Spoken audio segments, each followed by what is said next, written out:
Why is it that at times that I feel that I'm losing control over myself or my situation? Why is it that I can't explain my responses to a certain situation when everything else remains the same? The people, the place, and the situation. Why is it that my little lovely girl has suddenly started behaving very weirdly? If you can relate to any one of these questions, today's talk is for you. It's all about how hormones and mental well-being in a woman is related.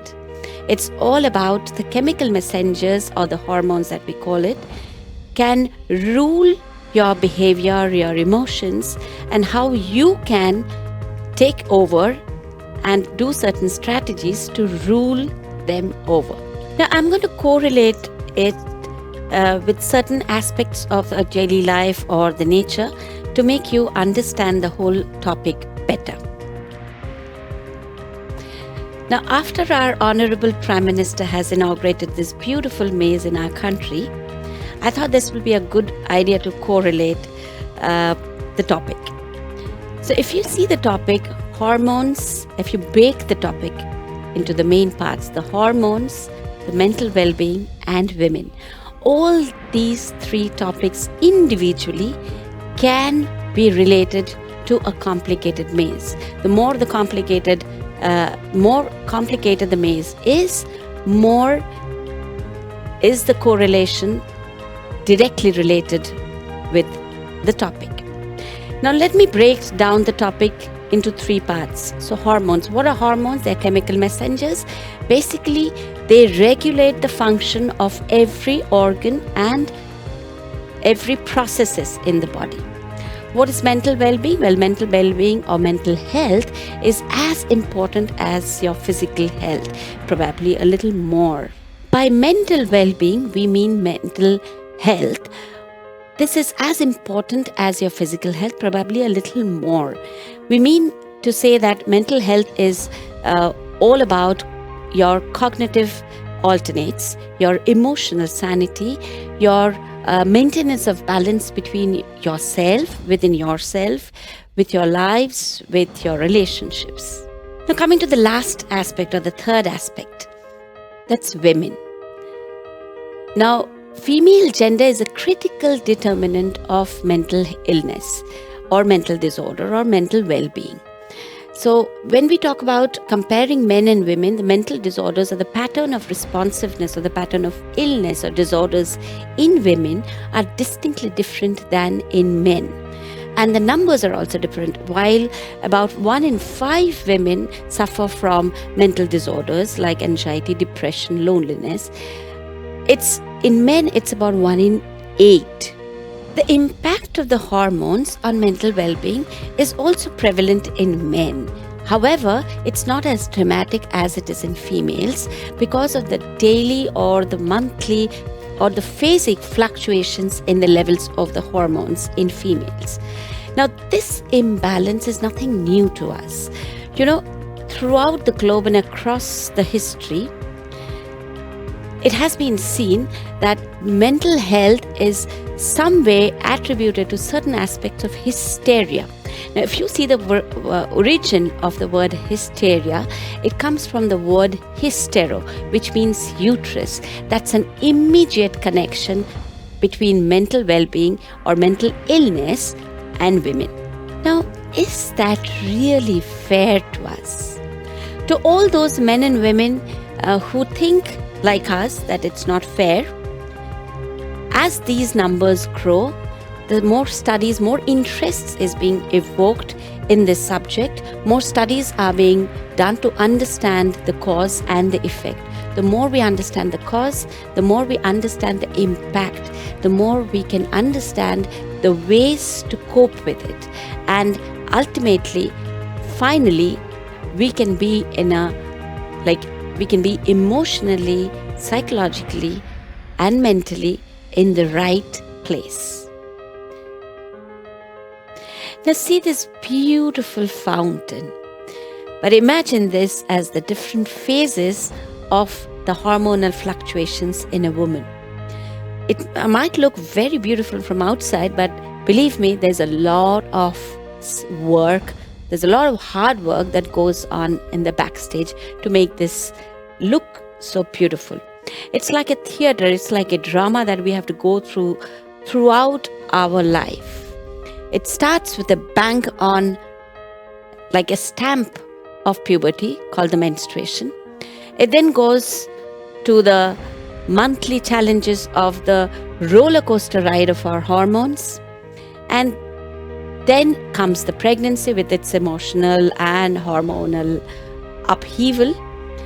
And also the challenges of the limited biological clock that is nature has set for us, called the fertility window. And if this was not enough, then we have the perimenopause or the menopause. A period of unpatterned, absolute, crazy hormonal mayhem, which can significantly affect our quality of life adversely. Now, if you see these phases of the woman's hormonal journey, each of these phases deserves equal attention and focus. However, with the lack of time, I'm going to speak on only three main aspects. That's adolescence, premenstruation, and perimenopause. I'm deliberately keeping hormonal imbalances or pregnancy out of the syllabus today. Now, this is just to give you a kind of pictorial evidence of what I spoke. If you see the first graph, it's like the hormonal level in a man, which is absolutely sleeping almost throughout his life. And you see this in females, it's a complex pattern of numerous ups and downs of hormones, and at every point the emotional, the mental response to a certain event is different because it's related to the hormones, because it is dependent on the hormones, and sometimes the hormones are the ones who dictate your behavior or your response towards an event. If you see these beautiful Fuji mountains on the left, it always reminds you of the molten, fierce volcano that it began with. So adolescence is the journey from that molten volcano to this beautiful, spectacular tourist Fuji mountain. Adolescence is a journey from being a girl to a woman. And this journey is very unique and formative. There are many new hormones which emerge. There are many old hormones which change their character. Certain hormones such as progesterone, estrogen, and testosterone, these are called sex hormones, when they start emerging, they are in a very unstable mood. They are in a very unstable level, and this instability affects the mood hormone, which is called the serotonin. With this instability of the mood hormone and the sex hormones makes them feel ecstatic at times anxious, irritable, maybe restless, impulsive, sometimes lonely, and also depressed. The part of the brain which is responsible for decision making or judgment is immature in adolescence. So however our adolescents feel that they can decide for themselves, they do need a gentle guidance of the adults. Also, this immature part of the brain cannot handle stress, especially prolonged stress. So, whenever there's a prolonged stress, there's accumulation of the mood hormone or the serotonin, and this affects the glucose levels, the insulin levels, and many other hormonal levels, which is responsible for maintaining the balance in their brain, and hence slipping into depression or anxiety or risky behavior is very easy in adolescence. Interestingly, the sites or the areas of the brain in which these hormonal fluctuations impact is different for boys and girls, and this explains why the behavior of a boy and a girl is different, why the response to an emotional event is different in boys and girls. While the boys are more impulsive and more experimental with drugs, alcohol, and rash driving, girls are more keen on experimenting with unsafe sex. Now, what happens if we don't understand this? If we don't understand these changes, we don't understand their behavior. We can't put a logic to these kind of behaviors. So it is very easy either to push them into dangerous areas of mental ill health, or we fail to recognize the mental disorders. So adolescents, globally it is estimated that about 1 in 10 adolescent girl or a boy suffers from some kind of a mental disorder. It can be in form of a behavioral problem, an eating disorder, a psychosis, a risk-taking behavior, sometimes self-harm, and even suicide. So what's the solution? Now, as adults, we can put a rationale behind their behavior. We can try and find a reason behind their behavior. As it is, they're feeling that their thoughts are somewhat unnatural, freakish, weird. Let us make them feel natural. Let us make them feel normal and self-worthy. Well, I'm not a mental health expert, but as a gynecologist, I have an experience of dealing with girls and women since the last 25 years, and I can talk of experience of heading an adolescent clinic and also being a mom to a past adolescent and a present adolescent. I feel the most important thing is to keep the door of communication open. Keep the door open for them to come and share and express without being judged, without a denial, or without an unpleasant reaction. And if still this doesn't help, please take a professional advice from a mental health expert. Now, this is a picture of the cyclone Fani that hit India in 2019 April. The weather department had kind of completely predicted it, okay, and the states that were supposed to be affected by this cyclone were also greatly prepared to face the cyclone. A lot of damage could be prevented, but there was a significantly lot which could not. And this is almost comparable to the premenstrual hormonal challenges. We know that the menstruation is coming. We know that the PMS is coming. We know what kind of symptoms we are going to face. We are preparing ourselves, yet at times the damage is done.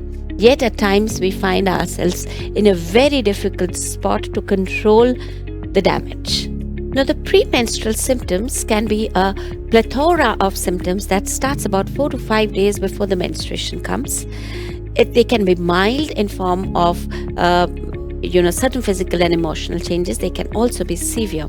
The emotional changes that usually happen around this time is a lot of anger, irritability, anxiety, maybe the feeling of social withdrawal, or feeling a lot of confusion.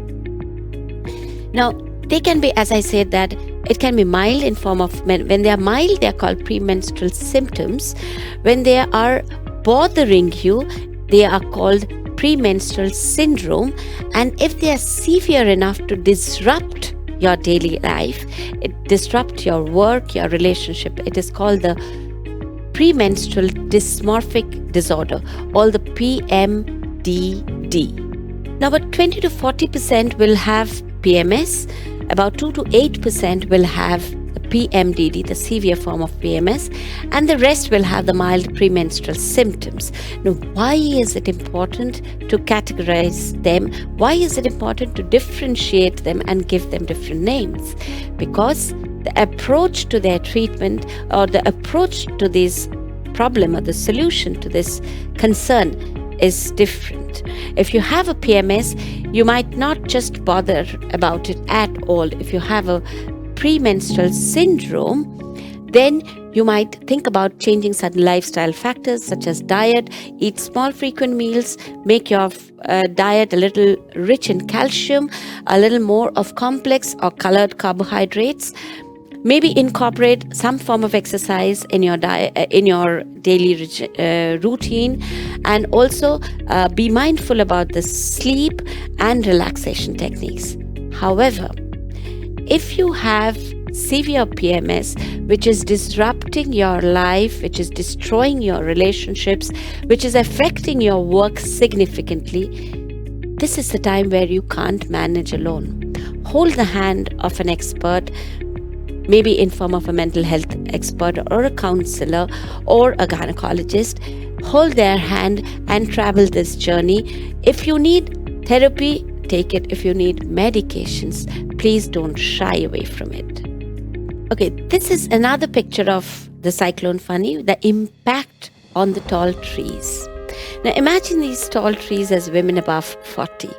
They are tall, they are matured, they are giving their services to the household, to the community, to the society. However, when the storm of the journey of menopause comes along, they can have a severe impact on them. Well, not always. It can be a mild cyclonic storm. It can be a mild storm, not even a cyclone. It can be a mild storm which makes them sway a little bit here and there. It can be severe, like Fani, which can make them bend and sometimes even break.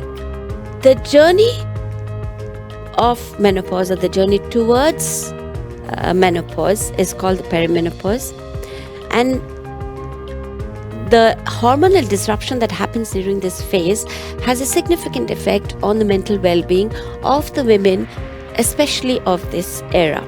Studies have shown that women experiencing menopausal symptoms have significantly lower levels of quality of life, higher work impairment, and poorer relationships.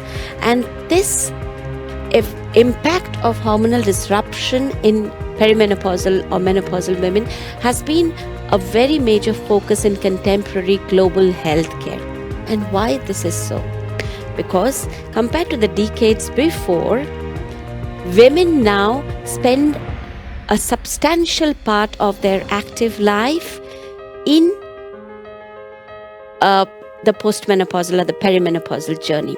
Hence, their well-being around this phase, during this phase, is very important, both physically as well as psychologically, to maintain their productivity, to maintain their happiness. What is the exact changes that happens in our body? Now, our ovaries do not stop producing female hormone. A woman remains a woman physically, psychologically, and emotionally. However, the character of the hormone changes into a more inactive and a less powerful hormone. So what needs to be done? 1. Be aware. Read about the changes, read about the impact through books, through articles, listen to experts such as today. 2, accept the changes of inevitability gracefully and just sail through them. 3, men around the women, men taking care of these women or involved in the lives of these women should also be made aware. They should be knowing about these inevitable transitional effect that the woman has to go through, and they have to understand that not everything that a woman is responding or reacting is in her control. And 4th, and the most important thing, is take care of your health. Include some form of strength training exercises or flexibility exercises in your daily routine. Take care of your diet. Be very watchful about what you're eating and what you're drinking. This is the time when you have to deliberately, consciously put an effort to keep up with your mental alertness. So maybe play adult brain games, maybe crosswords, or maybe just memory games. So the take-home thoughts for today: be conscious of the inevitable changes, accept, appreciate apprehend and comprehend these inevitable changes. Once you have done that, almost 70% of the battle is won. For the rest 30%, take the guidance of a health expert as you walk in this journey. Do not shy away from the therapy if you need it. Do not deny medications if your health, if your mental well-being, and if your healthcare professional thinks it's that what you need. Thank you for your patient hearing. Thank you for listening to me. Hope you have learned something new. Thank you, DLC, for giving me this opportunity to express myself, to share my experience towards the cause of the women's health and women's well-being.